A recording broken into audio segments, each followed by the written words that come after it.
Welcome, everybody, to the very first episode of The Dark Cellar, a podcast about paranormal, murder, true crime, odd court cases, hard to explain things, aliens, UFOs, anything that we can fit into that giant bracket that people are interested in hearing about, and I am interested in talking about. My name is Dean, and I do hope you'll join me weekly so we can explore different things. I definitely welcome comments, your suggestions, anything you want to hear. Tell me your stories, and I can share them if you want. But I do want to give everybody a disclaimer. I do not recommend this podcast for little ears, mainly because of the adult content, adult language. I do not want to be responsible for nightmares. Like I said, this is episode 1, so forgive my bumps in the road, and I will try and be conscious of saying the word and I can hopefully edit any extras out, but I will try not to say it too many times. See, look, there I did it. Get it out of the way. I am originally from Long Island, so I'm going to tell you 2 stories about folklore and murder and paranormal of Long Island. One, I would think most people have heard of. They've probably heard some variations of it, things like that. The other, you probably have not heard unless you are from the area or Long Island itself. So we'll go there first. The first place I'm going to take you is Lake Ronkonkoma, which is located in Suffolk County, Long Island, I am from Suffolk County, Long Island. I grew up in Islip. So this Lake Ronkonkoma is actually the largest and deepest freshwater lake on the island, surrounded by a white sand beach. Sounds pretty fantastic. But you could not pay my silly ass to get in that lake, ever. One quick urban legend of the lake is that it is bottomless. It is not bottomless. However, it is incredibly deep. It goes, I think its deepest points are 90 feet, which for a lake is very large. The lake you walk out like a beach. This is to my understanding. Like I said, I've never been in it. And it gradually gets deeper, and then you get to like the shelf, and it will actually drop 45 feet. The water is very dark, much like a lake would be. So that probably adds to the idea of, oh my God, it's bottomless. I can't see anything, and the boogeyman is coming to get me. So, let me tell you about the legend of the lake, and some people call it the Lady of the Lake. Much of Long Island back in the early days was a lot of Indian tribes. If you're from Long Island, you know this. So the story goes back to the mid-1600s. An Indian princess had met an English settler. His name was believed to be Hugh Birdsall. He met the princess, and they had an instant connection, fell in love. However, the princess's father, being the chief Indian, forbid them to be together. So, for 7 years, the princess would row to the center of the lake at midnight and send over love letters on birch bark, and Hugh would be on the other side awaiting the letters. There are some variations of the story that he had no idea that she was sending them. I'm going to go with the fact that he was waiting for them. It sounds better. So after 7 years of doing it this way and not being able to see each other, the princess finally was frustrated, had enough, didn't want to do it anymore. So she rode to the center of the lake, like usual, sent over her final I love you, and killed herself. Some stories say she stabbed herself, and others say she drowned. I'm going to go with the drowning because it seems to make more sense to the legend. So, this now creates the lake to be haunted because she died so brokenhearted in the lake. The legend goes that the lake will actually take a life of one young man a year, and it's the princess looking for her true love even in death. So, the creepy facts about the lake, aside of the story, is there are, on record, a minimum of one person drowning in that lake every single year. There are some women that have drowned, but they say it's about a handful, that 95% of the deaths in the lake are boys. I get it. People horse around. It's a lake. People party. People drowned. And that could really be it. But for the fact that it happens constantly, maybe there is some truth to the lake. Two stories that kind of lean me into the it's a possibility realm. There's a lifeguard who worked at the lake in the mid 60s, 1960s, and he had a dream prior to the 4th of July that somebody drowned in the lake. And when he came up from looking for the person, that he could hear fireworks. So, having some concern, he went in, let the other lifeguards know, and they brought in extra help just to be on the safe side, to be prepared so they could stop it. Unfortunately, someone went in, and I believe it was someone who had an epileptic seizure and drowned in the lake. And of course, they eventually got him out, but it really fell true to his dream. Again, could be a coincidence. Creepy enough to keep me out of the lake. The second story I actually found was about a diver who had been swimming in the lake. So, as I understand it, there is caves or like little caverns inside the lake, and that may probably add to the creepiness, and the lake has no bottom idea. And this diver was swimming, and they went into one of these caverns to explore, and I'm sure it's got the seagrass, that fresh water produces. And they said they felt like someone was holding them or hugging them and dragging them into the cave. That would make me do a lot more than pee my diving suit. But eventually it let them go. The diver was a woman, so maybe they were let go because it wasn't a man, or for whatever reason they just let them go. But yeah, that would be enough for me to be like Jesus and walk on water and get my ass out of that lake. So you definitely can come to your own conclusion, whether you believe the legend of the lake or not. One other fact, too, that I had found is they can't necessarily prove that Hugh was the person the princess fell in love with. However, there is written record, that a gentleman from England named Hugh Birdsale did settle in that area of Long Island in the 1600s and then left and went back to England for whatever reason and married somebody there. Maybe he went back because, his true love died and he couldn't bear and stay there. If nothing else other than a scary ass legend of a lake that drowns people, it's a sweet, romantic, Romeo and Juliet-esque story. Still enough to keep me out of the water. I take my chances at the beach with the sharks. Okay, so our second story is probably one of the most infamous crimes or famous stories for paranormal or murder that Long Island has. I'm sure there's more. Of course, I'm talking about Amityville, the Amityville Horror House. Now, I'm going to talk about the house and the murders, but I'm going to take you back before the house was there. And one thing I did find, I was able to put in my 2 cents about the area and the house and the things that went on from living there, from knowing people in the area, from knowing people in Amityville. But it is actually one of the hardest places to do any research on. I've noticed and been told and read that the Amityville Historic Society has removed a lot of the history that has to do with Amityville. Does it have to do with them trying to hide anything that could have gone on there? Possibly. Maybe there's some type of conspiracy. I don't know. I do have my opinions on it. I have my opinions on what happened in the house, what the house is like now, and what happened prior to the house being there. I could be totally dead ass wrong.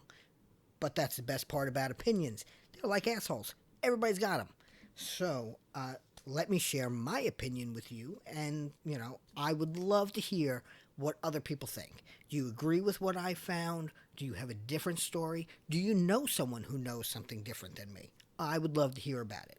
and I will give you my contact information at the end, so I'm going to force you to listen to my story. So, 1644 is referred to as the Great Indian Massacre. Long Island was divided into English and Dutch rule at the time. The English were very good to the tribes. They helped out. They were friends. They were allies. They fought and helped each other. The Dutch, however, did not. They did not get along with the Indians. They did not do right by the Indians. They screwed them over when it came to buying land or supplies or anything. So that's part of, where our turmoil starts. So the Dutch brought in a gentleman named John Underhill to fight with them. And he was known to basically come in and wipe them out. And he did exactly what they wanted. The land today is known as Amityville. So where this took place, if you look at a map of Long Island, it's Amityville and then East Massapequa. So on that land, it is where this large battle took place. It is actually one of the only battles to take place on the island itself. However, 120 Indian lives were lost, and all buried in a mass grave in that area.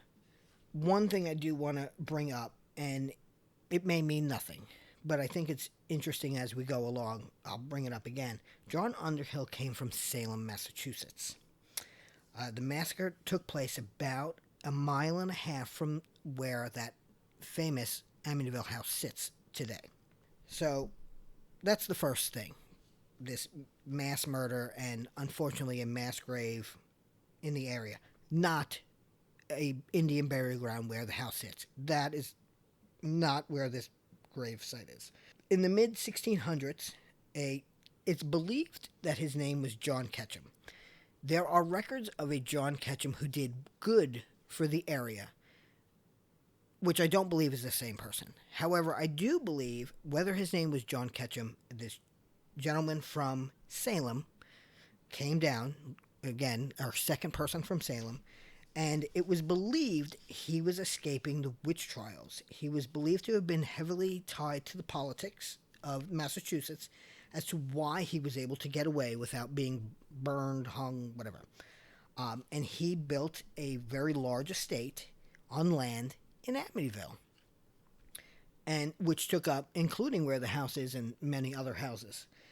Somehow people had found out that he had connections to another town in Long Island called Sayville. Sayville is east of Amityville, on the water, known for the ferries that take you to Fire Island. But at the time, its original name was Salemville. Sayville was known to have lots of ties to witchcraft. And this, we'll refer to him as possibly John Ketchum, was tied to Sayville. So the residents of Amityville figure out his ties to Sayville, his ties to Salem, and that he is a witch, or a warlock, I believe, is a man-witch. So what they did is, like any good angry townsfolk, with pitchforks and flaming sticks, they break into the house and take him out and hang him in the square. Once he is dead and gone and hung, they go into where the house is and they explore the house and look for whatever they need.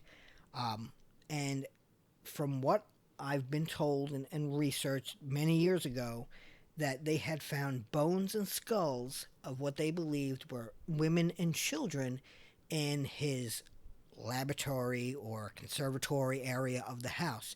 Well, where that room sat has a connection to the property that the Amityville house currently sits on.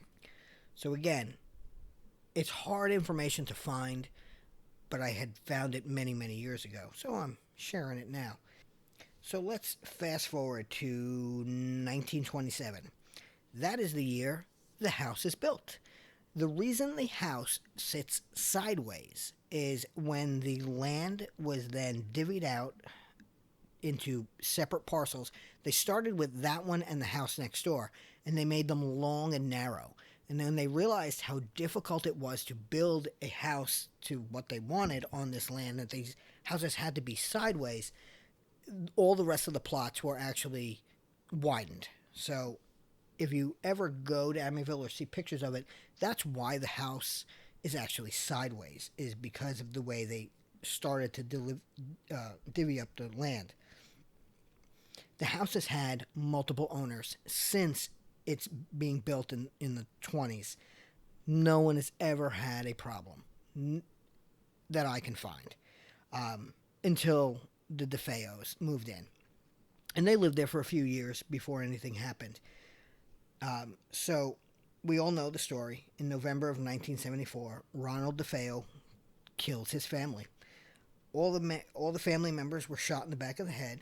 Everyone in their beds on their stomachs. No one had any signs of the bodies were touched. No, there were no signs that anyone struggled. And he shot them all with a rifle. Now, I'm not going to lie, I'm not a big gun person, but I know how loud a gun is. And if you are in my house, and you could be across my house, and you shot a rifle, and I am dead ass asleep, I will be wide awake and running out the door. So for the fact that no one ever heard anything, and if you look at the layout of the house, it's the parents' room, and then across the hall is a kid's room. Next to that is another kid's room, and one of the older child was on the third floor. Still, on the third floor, you would hear a gunshot. You would hear a gunshot enough to get your ass out of that bed and downstairs to at least find out what's going on. Another oddity of the murders is they were believed to have taken place between 3:15 and 3:30. If you have ever seen any exorcism movie, it seems like the devil or the bad spirits show up at like 3:33. So I know from my personal experience, if I open my eyes in the middle of the night and it's like 3:30, I close them and pretend to sleep. That way, when the demons come, they will think I'm sleeping and they will leave me the fuck alone. Again, it's paranoia, but I've made it to 40, so obviously it's working. So, like I said, the setup was the parents' room. Across the hall was Allison's room, I believe. Next door was Mark and John. And then on the third floor was Dawn. No one hears a shot. Not even the neighbors. And the houses are not far apart. The only things the neighbors said that they heard was the dog barking around 3:15, 3:20. I have 2 dogs, and they're loud. They are not louder than a gun. So not that I'm saying the neighbors are lying. I think it's just a weird thing about the murders. Of course, they happen. The cops come.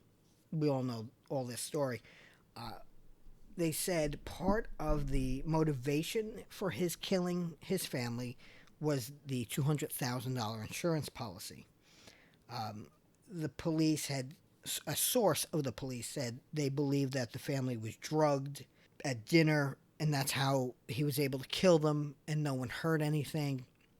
However, I don't know what time they ate dinner, but most people eat dinner, let's say 5, 6 o'clock. We'll even stretch it to 7. To make it all the way to 3 o'clock in the morning, you would, even being drugged, you would have heard a gunshot. So, and when I searched, and I searched all over the place to find a report on whether they actually found any kind of drug in their systems, nothing. I could not find anything, which makes me believe, yes, the police said it to, give a reasoning on how this happened, to answer the, well, how could this possibly have happened question. And maybe in the 70s, there just wasn't enough information or places for people to look to find out if it was ever answered. So, and let's be realistic. Ronald was considered a troublemaker, so it was easy to pin it on him. Whether there was a possession or anything in that house that caused these murders to be so odd, it was easy because he was, not a decent guy. Excuse me. Of course, he said that his sister Dawn helped kill the parents. And yes, if you really think about it, okay, two people killing the family makes sense. That's the only way you'd get it done, and everybody not hearing it. But for the fact that Dawn was in her bed, shot the same way as everybody, no evidence that she was moved, no struggle, you lose to that story. There's definitely no way Dawn would have been the culprit. Another thing too is all the bullets were from the same gun, the same rifle. So if two people were doing the killing, they were still taking turns with the gun, which would totally defeat the the two people theory. I had read also in 2017, many years after this, some reason they were in the canal. So the house is on the water. There's a canal in the backyard. That they found a handgun in the water close to the house. I repeat, this was found in 2017. You really, you freaking think that that gun has been in the water this long, tied to the murders? Listen, where the house is a beautiful part of Amityville. Outside that road is not a beautiful part of Amityville. So for there to be a gun in the water in a place that has a lot of crime, isn't that freaking shocking? So that is a stupid, thing to be like, oh, we found a gun. Must be due to murders that happened 20 years ago. Really? Dumbass. And then, of course, we know the story back in December of 1975 that the Lutzes bought the house. They got it for a steal, $88,000. Be on the water on Long Island. Right? That's what you get, for a haunted house. Of course, they stayed for 28 days, and their claims were a bit ridiculous. I mean, a lot of people have seen the movies, read the books, the green substance oozing from the walls. They woke up floating above the bed, the flies and fleas that were all over the house that wouldn't die. Do I believe that something odd is about the with the area and the house? I do. I personally do. Do I believe the Lutzes? Not one word of it. For the fact that that house has been sold and bought by multiple people, even after, and that house is sold for lots of money.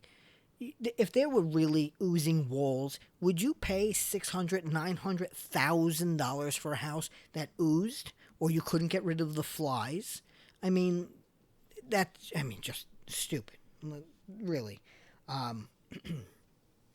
Another thing I did find interesting, in February of 1976, George Lutz met with the Warrens. All of us know have heard the name if you have any interest in paranormal, and they seem to be a bit controversial, whether they're liars or their stories are true. I don't know what I feel about what they said about the Amityville house. I want to believe that they were true to what they said about anything. I like the Conjuring movies, and I thought they were done well, and what a weird thing to make up. Why would you want to be known for creepy shit? But, whatever. There was an interview done with Mrs. Warren, Lorraine Warren. She wouldn't even talk about the house. She said it was horrible, that it was evil, that whatever evil was in that house even followed them home.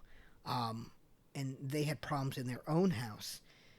She did say what I had thought was interesting is the furniture in the house belonged to the DeFeos. So when they bought the house, when the Lutzes bought the house, they bought it as like a package deal. They got all the furniture, bed frames, not the mattresses, even though George Lutz tried to say that, it was the mattresses. Really, they would be soaked in blood. I mean, come on. But, yeah, I don't think I would have bought anything in the house. I would have just burned all the furniture if it was me. But like I said, she said that she wanted nothing to do with the house. They didn't do anything other than research in the house.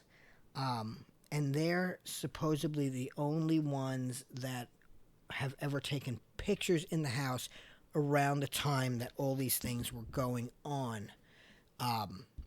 And there's actually a picture, I'm going to put it on my Instagram for the podcast, of a ghost boy Some believe that the boy is one of the younger DeFeo kids that have been shot. And if you compare it, you can kind of see it. His eyes are whited out.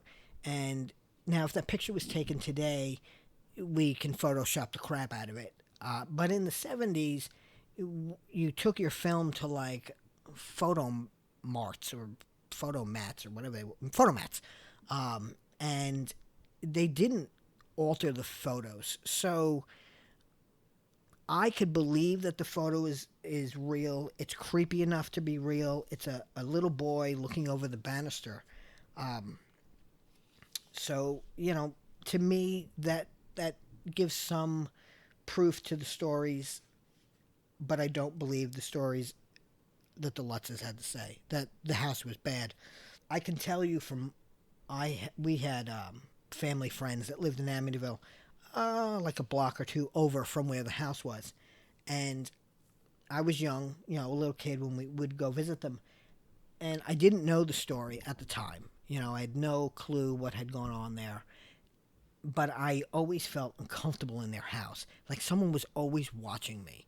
And it was a big 3-story house. And like the old timey houses where they converted the attic into rooms. And the way, like I said, if you're ever in Amityville, a lot of those houses on the water, there's canals in the backyard and you can see the bay. So you'd go all the way to the 3rd floor and you'd look out the windows and see the ocean, and it's quite the view. But I always was like, somebody is going to tap me on the shoulder, and I never could stay in those rooms very long. And even when I was outside by the water, always had this creepy feeling. And this was way before I was into anything creepy. So I could never explain it. But as I got older, it made a little bit more sense. And then many years later, in my 20s, I worked at a car dealership up the block from the house. And even at the dealership, being so close to it, and I knew the story at the time, you still kind of felt weirded out in the area. Anytime you were close, if you went down the block, I would take test drives with cars down the block where the house is, and I passed the house 1,000 times. So much so that I didn't even notice it. And you just felt creeped out. Like I said, not everyone's going to agree. Some people think the whole thing is just total BS. I do find it to be interesting that you can't find much on the area. That what are you trying to hide from people from looking? Is there truth to the stories, truth to the weirdness? I don't think it would deter people from living in the area. I mean, those houses have been selling for years, and obviously people have paid just shy of $1 million for that house. Even with the house, when it was originally built, was 112 Ocean Avenue.